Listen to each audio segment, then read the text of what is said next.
RSL সপ্তাহের দেশে স্বাগত জানাচ্ছি আমি ফখরুল ইসলাম।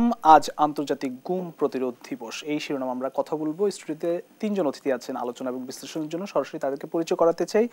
আছেন ব্রিগেডিয়ার জেনারেল অবসরপ্রাপ্ত শামীম কামাল, ভূ রাজনীতি ও নিরাপত্তা বিশ্লেষক, এবং আছেন হোসেন আব্দুল মান্নান, লেখক, কলামিস্ট ও সাবেক স্বাস্থ্য সচিব, এবং মোশাররফ আহমেদ ঠাকুর, আইনের শিক্ষক ও রাজনীতি বিশ্লেষক। তিনজনকে স্বাগত জানাচ্ছি।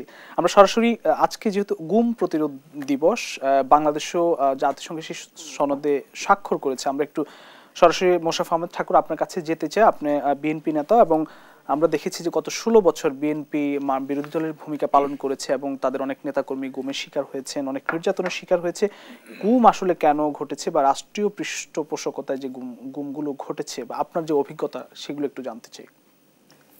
দেশ টিভির দর্শক শ্রোতা, উপস্থাপক, অপরদের বিজ্ঞ আলোচক, ধন্যবাদ। যে আওয়ামী লীগের 15 বছরে প্রায় 700-র বেশি মানুষ গুম হয়েছে এবং এই যে র্যাবের উপর গুমের বিষয়ে র্যাবের উপর নিষেধাজ্ঞার পরে এই গুমটা অনেক কমে আসে। তো আপনি দেখবেন যে গুমের শিকার মানুষের যে পরিবারগুলি, এই পরিবারগুলি যে একটা মানুষ মৃত্যুর চেয়েও এটা ভয়ঙ্কর, যে অনন্ত অপেক্ষা, নিরন্তর অপেক্ষা মানুষের। এই অপেক্ষা যে কত নির্মম, কত নিষ্ঠুর, এটা যদি আপনি দেখতেন, যে ইলিয়াস আলীর পরিবারকে যদি আপনি খবর নেন, এরা রাতে একটু আওয়াজ হলেই জেগে উঠে মনে করে যদি উনি ফিরে আসছে কিনা।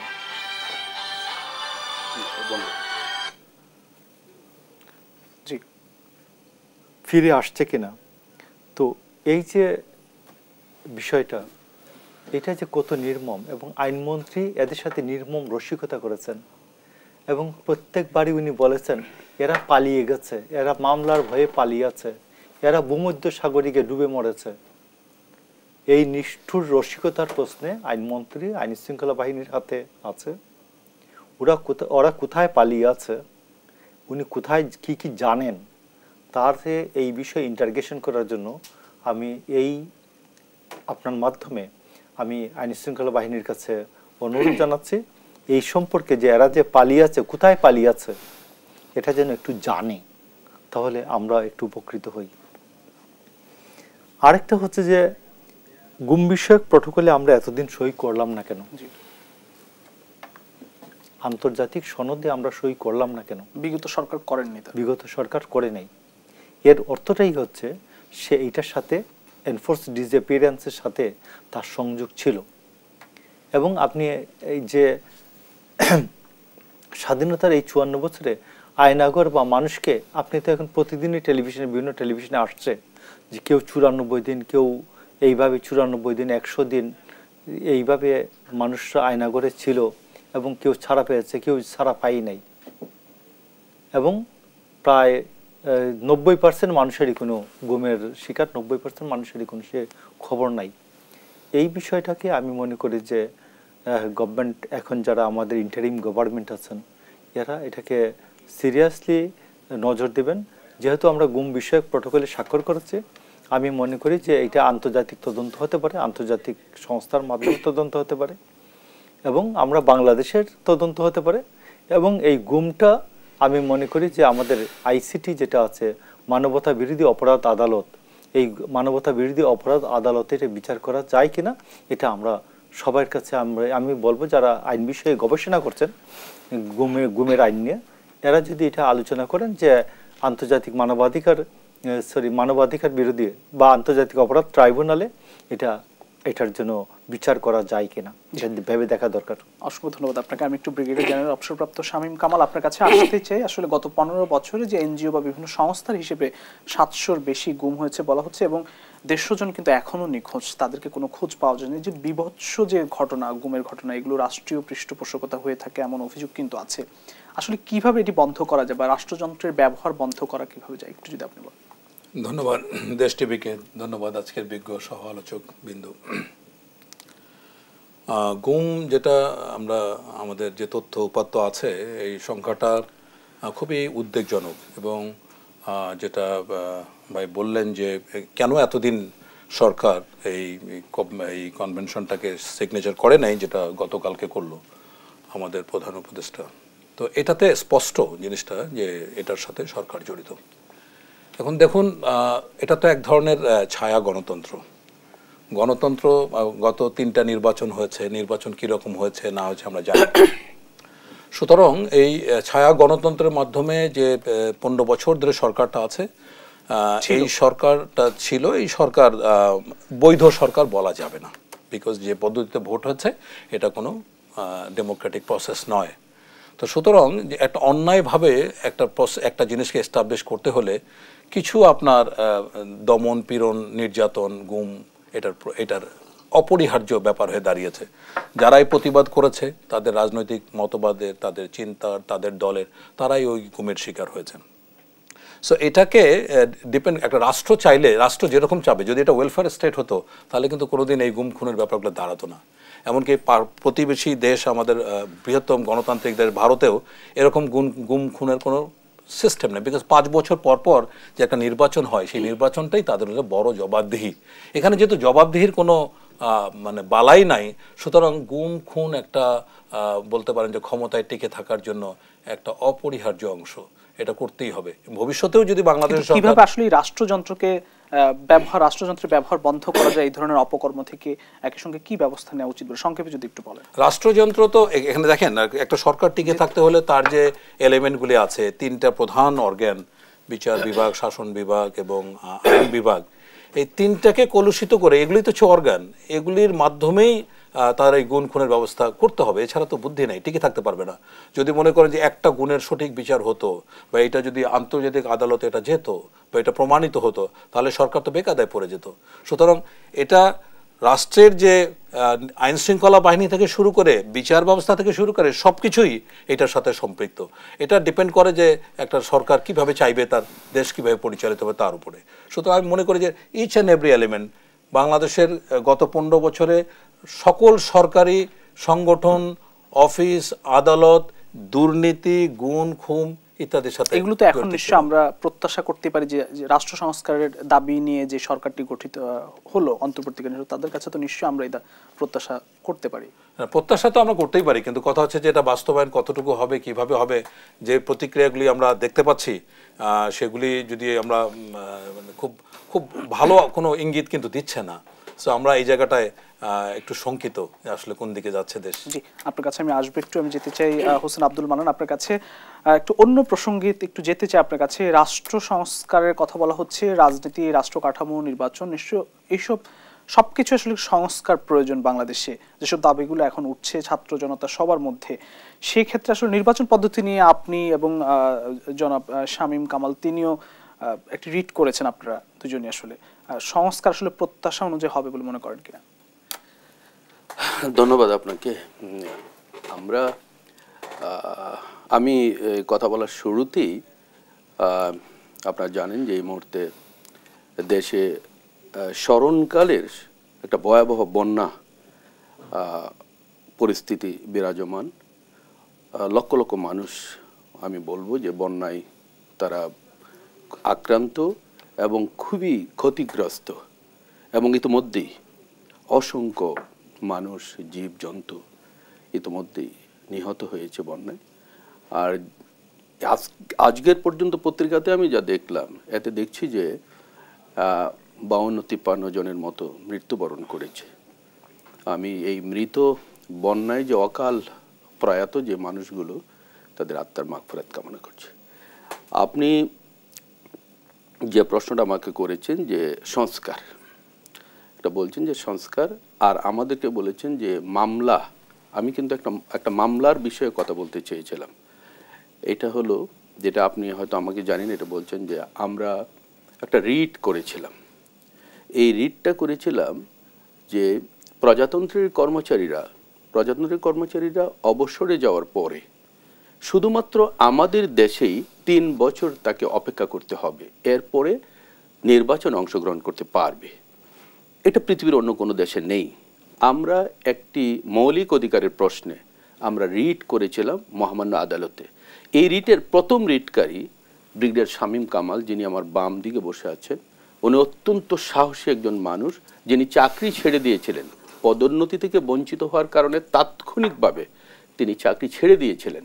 এই দুঃসাহসিক একজন মানুষ এখানে বসে আছেন।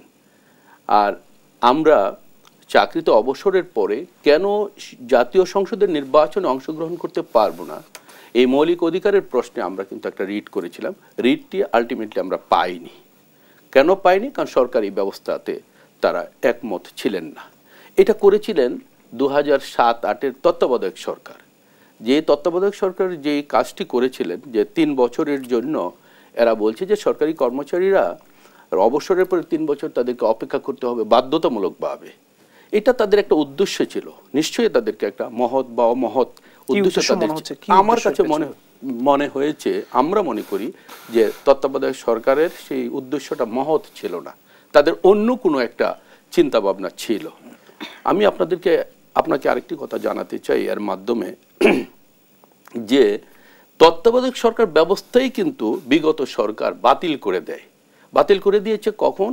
ত্রয়োদশ যে সংশোধনী ছিল, এই সংশোধনীটা তারা পঞ্চদশ সংশোধনীর মাধ্যমে 2011 সালে বিলুপ্ত করে দেয়।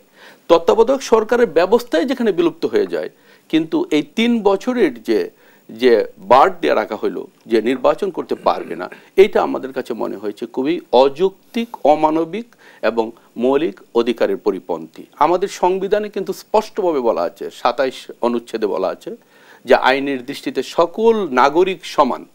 এবং এরপরে আবার মৌলিক অধিকার অংশে আবার বলা আছে যে না, আইন সকল নাগরিকই আইনের আশ্রয় পাওয়ার অধিকারী। আইনের আশ্রয় পাওয়ার আমরা কিন্তু এই সাংবিধানিক এই যে আমার যে সংবিধান আমাদেরকে যে রাইট দিয়েছে, অধিকার দিয়েছে, এই অধিকারের বলেই কিন্তু আমরা রিটে গিয়েছি। এই বিষয়ে নিশ্চয়ই আপনি সংস্কার চান। আমরা অবশ্যই সংস্কার চাই। এবং আমি একটা কথা বলি, আপনাকে প্রাসঙ্গিকভাবে বলি, ব্রিগেডিয়ার শামীম কামাল আরো ভালো জানেন, এই যে এটা আমাদের সংবিধানের 66 যে আর্টিকেল আছে, এখানে স্পষ্ট বলা আছে যে বাংলাদেশের একজন নাগরিক, তার যদি 25 বছর বয়স হয় আর যদি সে নাগরিক হয়, সে সংসদ নির্বাচনে অংশগ্রহণ করতে পারবে। কিন্তু কারা অযোগ্য হবে সংসদ নির্বাচনের জন্য, সেটাও কিন্তু বলা আছে। আপনি কি মানসিকভাবে অপ্রকৃতিস্থ কিনা, বা আপনি দেউলিয়া কিনা, আপনি দণ্ডপ্রাপ্ত কিনা, এগুলো বলা আছে যে এই থাকলে আপনি দ্বৈত নাগরিকত্ব আছে কিনা, একটি যদি আপনি ফরগো না করেন আপনি করতে পারবেন না, অনেক কিছু বলা আছে। সরকারি কর্মচারীদের ক্ষেত্রে তো এরকম কোনো সমস্যা নেই। কিন্তু আমরা বলছি যে আমরা এই যৌক্তিকতা নিয়ে আমরা দাঁড়িয়েছিলাম, আমাদের আদালতও মানসিকভাবে আমাদের পক্ষে ছিল। কিন্তু যখন শুনলাম যে অ্যাটর্নি জেনারেল বলছে যে আমি অপারগ, এতে কিন্তু বোঝা যায় বিচার ব্যবস্থাটার কথাও কিন্তু বোঝা যায় যে বিচার ব্যবস্থাটা কেমন ছিল। প্রত্যাশা অনুযায়ী কতটা সংস্কার হবে এই বিষয়ে আরো কথা বলবো, আলোচনা করবো। একটি বিরতিতে যেতে হবে। প্রিয় দর্শক, আরএসএল সপ্তাহে দেশে নিচ্ছে একটি ছোট্ট বিরতি, ফিরবে একটু পর, সঙ্গেই থাকবেন। আরএসএল সপ্তাহে দেশে আরো একবার স্বাগত জানাচ্ছি। আমরা সরাসরি আলোচনায় ফিরতে চাই। জনাব মোশাররফ আহমেদ ঠাকুর, আপনার কাছে আসি। আজকে বিএনপি মহাসচিব তিনি বলেছেন যে সন্তুষ্টির কোনো কারণ নেই, এখনো ষড়যন্ত্র চলছে, দেশ বিদেশে ষড়যন্ত্রের কোনো অভাব নেই, ষড়যন্ত্রকারীরা সুযোগ পেলে স্বাধীনতাকামী মানুষের উপর আঘাত করবে, এমন একটি বিষয় আছে। তার মধ্যে রাষ্ট্র সংস্কার, বিভিন্ন দাবিতে ছাত্র জনতার যে বিপ্লব, তার মধ্যে দিয়ে অন্তর্বর্তীকালীন সরকার কতটা এগোচ্ছে আমরা, এই ষড়যন্ত্রটি আসলে কি বলবেন? প্রথম কথাটাই হচ্ছে এই ছাত্র জনতার বিপ্লব কথাটা আমি মানি না। নাম্বার 1, বিপ্লব হলে বিপ্লবের একটা আদর্শ থাকে। এই পরিবর্তনের সামনে আদর্শ ছিল কোটা সংস্কার, তো এটা বিপ্লবের আদর্শ না, নাম্বার 1। নাম্বার 2, বিপ্লবের একটা নির্দিষ্ট বাহিনী থাকে, এটা বাহিনীও ছিল না। বিপ্লবের একটা দল থাকে, এটাও ছিল না। তো এই জন্য এটা জাস্ট একটা পরিবর্তন, সরকারের পরিবর্তন, একটা সরকারের কনস্টিটিউশনাল সরকারের এগেনস্টে একটা এক্সট্রা কনস্টিটিউশনাল সরকার, একটা ব্যতিক্রম ধর্মী একটা সরকার এখানে আসছে, সংবিধানের বাইরে একটা সরকার আসছে, এইটুকুন পরিবর্তন হলো। এখন তারা কি সংস্কার করবেন, তাইলে এটাকে স্রেফ একটা বলা যায় যে গণ অভ্যুত্থানের পরবর্তী একটা ফসল, ছাত্র গণ অভ্যুত্থান। ঢাকা বিশ্ববিদ্যালয় থেকে যখন আওয়ামী লীগ পিটাই উঠাই দিচ্ছে, ঢাকা বিশ্ববিদ্যালয়ের ছাত্র কিন্তু নাই। তারপরের দিন যে কি বলে রামপুরা, এবং কি বলে যে যাত্রাবাড়ি। বাড্ডা, এই অঞ্চলটাতে পুরোটা প্রাইভেট ইউনিভার্সিটির ছাত্র এবং মানুষ, গণমানুষ নেমে আসছে, এসে আন্দোলনটাকে কন্টিনিউ করছে 17-18 তারিখ থেকে। তো 17-18 তারিখ থেকে এবং 18 তারিখ যখন সে ইয়ে করছে, কি বলে, ইন্টারনেট শাটডাউন করছে, তখন আরো পরিস্থিতিটা আরো মানুষের মধ্যে আরো গেছে, ইয়ে হচ্ছে। তো আমি আপনাকে বলি যে এটাকে প্রথম কথাই হচ্ছে, বিপ্লব বললে কথাটা ভুল হবে। বিপ্লব বললে প্রথম কথাই হচ্ছে ডক্টর ইউনূস রাষ্ট্রপতি হওয়ার কথা, বিপ্লবী কাউন্সিলের চেয়ারম্যান এবং রাষ্ট্রপতি হবেন। তো উনি হন নাই, উনি দৌড়ে গেছেন বঙ্গভবনে গিয়া যে স্বৈরাচারের শিখণ্ডী, তার কাছেই তিনি শপথ নিয়েছেন, স্বৈরাচারের শিখণ্ডীর কাছেই শপথ নিয়েছেন। স্বৈরাচারের নিয়োগকৃত প্রেসিডেন্টকে উনি মেনেছেন, উনি তার প্রধান উপদেষ্টা হয়েছেন এবং অন্যান্য উপদেষ্টাদের নিয়োগ করেছেন। That's why it is not absolutely A revolution. আমি শামীম কামাল ভাইয়ের বক্তব্য শুনেছি এর আগে, যে উনি এটাকে 71 বলার কোনো কারণ নাই। 71-এ একটা আমার 11টা সেক্টর কমান্ডার আছে, আমার 71-এ আমি 30 লক্ষ লক্ষ লোকের প্রাণহানি আছে, লক্ষ লক্ষ লোকের, কোটি লোকের দেশান্তরী আছে। এইগুলোকে 71-এর সাথে মিলাইলে 71, তাইলে আমি বলবো 71 একটা স্বাধীনতা, 7ই নভেম্বর 75 একটা স্বাধীনতা, 90-এর আরেকটা স্বাধীনতা, এখন আরেকটা স্বাধীনতা। আমি কি বারবার স্বাধীন হই নাকি? স্বাধীন একবার হয়। আর যদি এটা স্বাধীনতা যদি কোনো অবস্থাতে যদি ব্যাহত হয়, তাহলে পরেরটা হয় মুক্তিযুদ্ধ। তো স্বাধীনতা বারবার আসে না, স্বাধীনতা জীবনে একবার আসে। তো এই জন্য আমি আপনাকে বলছি যে এখন আপনি আসুন যে গণ অভ্যুত্থানোত্তর পরিস্থিতিতে আপনি কি কি করতে চান, কি কি করতে চান, আপনি সংস্কার কি করতে চান, পুনর্গঠন কি করতে চান। আপনি আইন বিভাগ তো নাই, আছে নির্বাহী বিভাগ আর বিচার বিভাগ। নির্বাহী বিভাগের 48 থেকে 58 হলো নির্বাহী বিভাগ। তো এইখানে আছে প্রধানমন্ত্রী নাই, মন্ত্রী পরিষদ নাই, শুধু আছে রাষ্ট্রপতি। তো রাষ্ট্রপতির জায়গায় আপনি কি কি পরিবর্তন করবেন? বদিউল আলম মজুমদারের সাথে, বদিউল আলম মজুমদারের একটা জাতীয় সনদ নামে একটা কাজ করা আছে ওনার কাছে, জাতীয় সনদ, যে 111-এর গভর্নমেন্ট, ওনারা যে এতক্ষণ বলেন 111-এর গভর্নমেন্টের বহু সংস্কার পরবর্তী গভর্নমেন্ট শেখ হাসিনার সরকার এটা অ্যাপ্রুভ করে নাই, ফেলে দিয়েছে, জাস্ট ফেলে দিয়েছে। তো আমি পরবর্তীতে আমি গভর্নমেন্টে গেলাম, আমি গিয়ে এখন শামীম কামাল ভাই যা মান্নান ভাই যা বললো, বহু কিছু আমি বললাম, আমি গিয়ে কিছুই মানলাম না। আমি পার্লামেন্টে আমি 2/3 মেজরিটি নিয়ে বসলাম, আমি কিছুই মানলাম না। কি হবে, কি করবেন আপনি আমাকে বলেন। আর ছাত্রদের যে শক্তিটা, আমরা একসময় ছাত্র নেতা ছিলাম, আমরা হল থেকে মহসিন হল থেকে ডাক দিলে শত শত ছাত্র বেরিয়ে আসছে। তো আমার কি এখন মহসিন হলে চিনবে? মান্নান ভাই একসময় ছাত্র নেতা ছিল, উনাকে চিনবে এখন? তো এইটা সাময়িক, ছাত্রদের কর্তৃত্ব নেতৃত্বটা সাময়িক। তো এই জন্য আমি আপনাকে বলছি যে আপনাকে হিসাবটা হচ্ছে যে একটা জাতীয় সনদ হতে পারে, ন্যাশনাল চার্টার।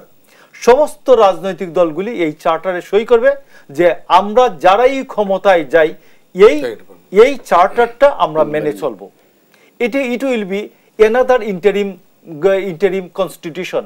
যেমন আমাদের কি বলে যে আমাদের ফার্স্ট ইন্টারিম কনস্টিটিউশন বলি আমরা, স্বাধীনতার ঘোষণাপত্র কে আমরা ফার্স্ট ইন্টারিম কনস্টিটিউশন বলি, সেই ক্ষেত্রে আমরা এটাকে সেকেন্ড ইন্টারিম কনস্টিটিউশন হিসাবে গণ্য করে একটা জাতীয় সনদ, বদিউল আলম মজুমদারের কাছে কাজটা করা আছে, উনার কাছে উনার সাহায্য নিয়ে যদি বলা হয় যে এটাকে আরো প্লাস মাইনাস করে এটাকে সুন্দরভাবে একটা জাতীয় সনদ করা যেতে পারে। ডক্টর ইউনূসের কাছে প্রত্যাশাটা হচ্ছে যে উনি প্রধানমন্ত্রীর ক্ষমতাকে এবং রাষ্ট্রপতির ক্ষমতাকে ব্যালেন্স করবেন। এটা বিএনপির 31 দফায় বলা আছে যে এখন আমার কনস্টিটিউশনে আছে রাষ্ট্রপতি কেউ 2 বারের বেশি হতে পারবেন না। আমরা গত পরশুদিন আমাদের তারেক রহমান পার্টির ভারপ্রাপ্ত চেয়ারম্যান, তার সাথে কথা হচ্ছে, এটা বলা ছিল যে পরপর 2 বারের বেশি হতে পারবেন না। উনি বলছেন না, পরপর না, কেউ লাইফ টাইমে 2 বারের বেশি আমেরিকার মতো প্রধানমন্ত্রী হতে পারবেন না। জি, আমি আসবো। তো এই জন্য আমি আপনাকে বলছি, নাম্বার 2 ধরেন, আমি আপনাকে শেষ করে দিচ্ছি 1 মিনিটে। আপনার বিচার বিভাগ 94 থেকে আছে পর্যন্ত 116 পর্যন্ত। আপনি 95-এ আপনি বিচারপতি কিভাবে নিয়োগ দিবেন, একটা নিয়োগ বিধিমালা করেন, একবার স্ট্রং আইন করেন। 116 আপনি সংশোধন করে আপনার অধস্তন বিচার বিভাগ আর্টিকেল 116-কে আপনি বিচার বিভাগকে আপনি ইয়ে করে দেন, সুপ্রিম কোর্টের আন্ডারে দিয়ে দেন, আপনি এই আইন মন্ত্রণালয় হবে পোস্ট অফিস। তো সেই কারণে এইটুকুন করলে আপনি দেখবেন আপনার 80% সংস্কার হয়ে গেছে। তো আপনি সংস্কারের জন্য অনন্তকাল চান কেন? বিএনপি যেটা চেয়েছে, আপনি কি করতে চান, আপনি কি করতে চান, আপনার একটা কোর্স লেআউট দেন, আমি এই করব, এত সময় আপনার কাছে আসবো। আমি ব্রিগেডিয়ার জেনারেল অবসরপ্রাপ্ত শামীম কামাল আপনার কাছে আসতে চাই। একটি রক্তস্নাত একটি অভ্যুত্থানের মধ্য দিয়ে অন্তর্বর্তীকালীন সরকার সেটি সংস্কারের কথা বলছে, বারবারই রূপরেখার কথা বলছেন জনাব মোশাররফ আহমেদ ঠাকুর। আপনি কি বলবেন, কতটা আমরা এগোচ্ছি? আচ্ছা, আমি হার্ভার্ড বিশ্ববিদ্যালয়ের একজন প্রফেসর নো ফেল্ডল্যান্ড তার একটা বক্তব্য দিয়ে শুরু করি। উনি আরব বসন্তকে কিছুদিনের মধ্যে আরব শীত বললেন। তো আমাদের এখানে যে বিপ্লবটা হলো, মোশাররফ ভাই যেটা বলেছেন যে ঠিক আছে, এটা দৃষ্টিকোণকে কিভাবে দেখবেন, এটা আমি এর আগে একাধিক টক শোতে আপনাদের বলেছি যে এটা বুর্জোয়া নেতৃত্বের কোনো বিপ্লব নয়, এবং এই বিপ্লবের কোনো মটো নেই, কোনো আদর্শ নেই, কোনো স্লোগান নেই, এবং নেতৃত্বে যারা আছে তারা এক বছর পরে আর হয়তো থাকবে না, বিকজ ছাত্ররা তাদের শিক্ষা জীবনে ফিরে যাবে। তো আমি এখন একটু মাঠের রাজনীতি সম্পর্কে একটু বলতে চাই যে এখন পরিস্থিতি কি হচ্ছে। কিছুক্ষণ আগে যেটা আমরা আলোচনা শুনলাম যে আমরা দেখতে পাচ্ছি যে বড় দুটি রাজনৈতিক দল বিএনপি এবং জামাত এখন ধীর স্থিরভাবে জনকল্যাণমূলক কাজ এগুলির সাথে জড়িত আছে। আমার একটা বক্তব্য জামাতের আমিরের অত্যন্ত পছন্দ হয়েছে। উনি বলেছেন গত 18 বছরের জেল, নির্যাতন, হুমকির যদি সবচেয়ে বড় জুলুমের শিকার কেউ হয়ে থাকে, মজলুম হয়ে থাকে, সেটা জামাতে ইসলাম। তো সেই প্রেক্ষিতে ওনারা বলছেন যে আমরা মাফ করে দিলাম, আমরা এটা ভুলে গিয়ে ভালোভাবে আগাতে চাই। কিন্তু মাঠের রাজনীতিতে কিন্তু এখন অনেক আলামত আমরা দেখতে পাচ্ছি যেটা খুব ভালো ইন্ডিকেশন দিচ্ছে না। এটা এই বাংলা বসন্ত বলেন, বিপ্লব বলেন, যাই বলেন, এটা খুব অশনি সংকেত আমরা দেখতে পাচ্ছি। মাঠের রাজনীতি আমি একটা উদাহরণ দেই। অলরেডি একদম মাঠ পর্যায়ে এই মানে প্রতি হামলা, প্রতি হিংসা ইত্যাদি শুরু হয়ে গেছে। আমি আমার এলাকা লালমনিরহাট, সেখানে আমি একটা উদাহরণ দিচ্ছি, কেস স্টাডি। সেখানে কালীগঞ্জ থানার মধ্যে 2টা মামলা হয়েছে, 2জন ছাত্র হত্যা হয়েছে যাত্রাবাড়িতে, কিন্তু ওখানকার মামলার আসামি হলো এলাকার স্থানীয় মানুষ, যে লোকটা যাত্রাবাড়ি চেনেও কিনা সন্দেহ। আমি যদি বলি যে তার নাম হচ্ছে কাকিনা, একটা ইউনিয়ন আছে খালিকুজ্জামান হেলাল। একইভাবে দলগ্রাম একটা ইউনিয়ন আছে, সেখানে আপনার মোফাজ্জল হোসেন, আব্দুল মালেক, জিন্না, জাহেদ আলী, এনারা বেসিক্যালি করতো জাতীয় পার্টি এবং ভালো মানুষ, পরীক্ষিত মানুষ। কথা হচ্ছে কি, এখন এলাকার যে এমপি মন্ত্রী আছে তাদের নামে মামলা আছে, তার সাথে এনাদেরকে জড়িয়ে দিয়েছে। এরা হচ্ছে ভবিষ্যতে এদের প্রতিপক্ষ হতে পারে ইউনিয়ন ইলেকশনে, সেই ধরনের কাজে। এই ভয় থেকে তাদেরকে মামলা দিচ্ছে। জি, আমি একটু যেতে চাই হোসেন আব্দুল মান্নান, আপনার কাছে একটু আসি। আমি প্রশ্নটা রেখে আমি একটু বিরতিতে যাব। প্রশ্নটা হচ্ছে যে গত 16 বছর ধরে অন্যায়ের প্রতিবাদ করেছে, যে বিরোধী দলগুলো মাঠে ছিল, নির্যাতিত হয়েছে, গুমের শিকার হয়েছে, অনেক অন্যায়ের শিকার তারা হয়েছে। রাষ্ট্র কাঠামোগত যে পরিবর্তনের কথা বলা হচ্ছে, যেটি জনাব মোশাররফ আহমেদ ঠাকুরও বললেন যে সবাইকে নিয়ে যে একটি চার্টার তৈরি করা, সেটি কতটা হচ্ছে, কতটা পরিবর্তনের দিকে এগুচ্ছে, কতটা সদিচ্ছা আমরা সবার মধ্যে আসলে লক্ষ্য করছি। এই প্রশ্নটি রেখে আমি একটু বিরতিতে যেতে চাই। প্রিয় দর্শক, আরএসএল সপ্তাহের দেশে নিচ্ছে আরো একটি বিরতি, ফিরবো একটু পর, সঙ্গে থাকবেন। আরএসএল সপ্তাহের দেশে আরো একবার স্বাগত জানাচ্ছি। আমরা সরাসরি আলোচনায় ফিরতে চাই। হোসেন আব্দুল মান্নান, আপনার কাছে প্রশ্ন ছিল, আসলে প্রত্যাশা কতটা পূরণ হবে আপনি বলেন। ধন্যবাদ আপনাকে আরেকবার। আমরা আপনার যে প্রশ্ন, এই প্রশ্নের আগে যে কথাগুলো আমি বলছিলাম, এই বিষয়টি একটু আগে বলতে চাচ্ছি। সেটা হলো যে বাংলাদেশে আমাদের যে নির্বাচন কমিশন থেকে যে আরপিওটা আছে, রিপ্রেজেন্টেশন অফ পিপলস অর্ডার 1972, এই জায়গাটাতে আমরা একটু সংস্কার চাচ্ছি। আপনি তো সংস্কারের কথা বলছেন, পরিবর্তন চাচ্ছি, অ্যামেন্ডমেন্ট চাচ্ছি। কেন চাচ্ছি?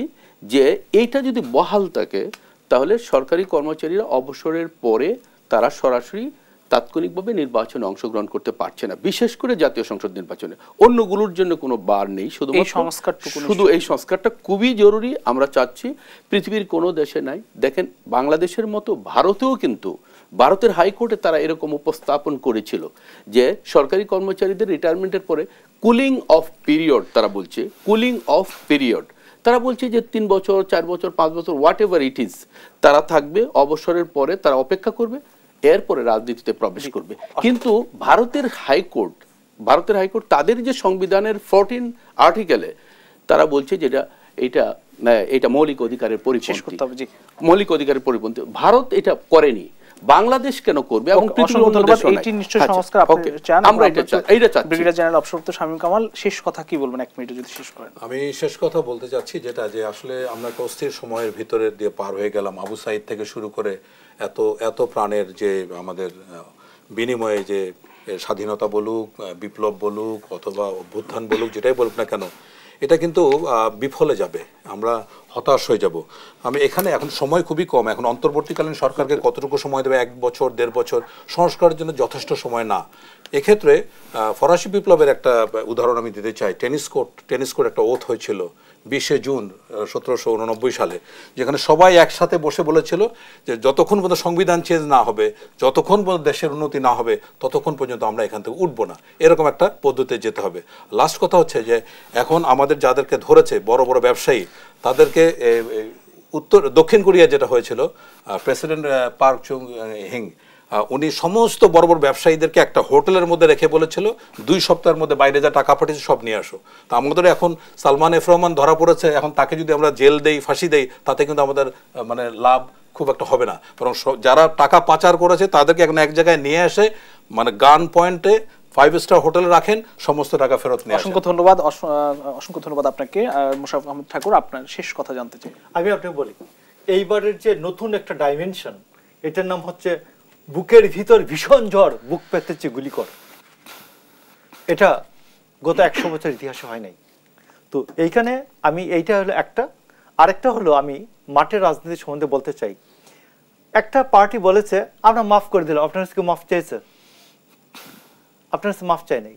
আমি দেশের নাগরিক হিসাবে প্রত্যেকটা অপরাধের জন্য, তার জন্য আমি ইনসাফ অ্যান্ড জাস্টিস, ন্যায় বিচার নিশ্চিত করব। সে যদি 100 খুন করে থাকে, তার কয়শো বছর সাজা হবে সেটা আমি নিশ্চিত করব, এবং প্রপার আদালতের মাধ্যমে। আমি তাকে মব জাস্টিসের মাধ্যমে আমি কিছুই করব না। মব জাস্টিস না, আমি দরকার হলে যে শামীম কামাল ভাই বলছেন 5 স্টার হোটেলে রেখে তাকে সমস্ত ধরনের চিকিৎসা দিয়ে আমি তার ন্যায় বিচার নিশ্চিত করবো এবং বিচারের মুখোমুখি করবো। ওর ফাঁসি হবে অথবা 300 বছর জেল হবে। এইটা হলো আমার নিশ্চিত করা। আরেকটা হলো, আমি আপনাকে বলি, আপনি শেষ কথা হচ্ছে রাজনীতি রক্ষা পেলে রাজনীতিকরা রক্ষা পাবেন। তারপরে পতিত স্বৈরাচারের বিরুদ্ধে একটা জাতীয় ঐক্য দরকার এই মুহূর্তে। এই খুচাখুচি না, জাতীয় ঐক্য দরকার। আরেকটা হচ্ছে প্রতিহিংসার কেউ আশ্রয় নেবেন না, এবং যুক্তিসঙ্গত সময়ের মধ্যে এই সরকার যদি সংস্কার করতে ব্যর্থ হন, নির্বাচনে যেতে ব্যর্থ হন, তিনি 111 সরকারের পরিণতি। অসংখ্য ধন্যবাদ মোশাররফ আহমদ ঠাকুর, হোসেন আব্দুল মান্নান, ব্রিগেডিয়ার জেনারেল অবসরপ্রাপ্ত শামীম কামাল, তিনজনকে আবারও ধন্যবাদ জানাচ্ছি। প্রিয় দর্শক, RSL সপ্তাহের দেশ আজ এখানে শেষ করতে হবে। আবারও দেখা হবে আগামী সপ্তাহে। সেই পর্যন্ত সবাই ভালো থাকবেন, সুস্থ থাকবেন। শুভরাত্রি।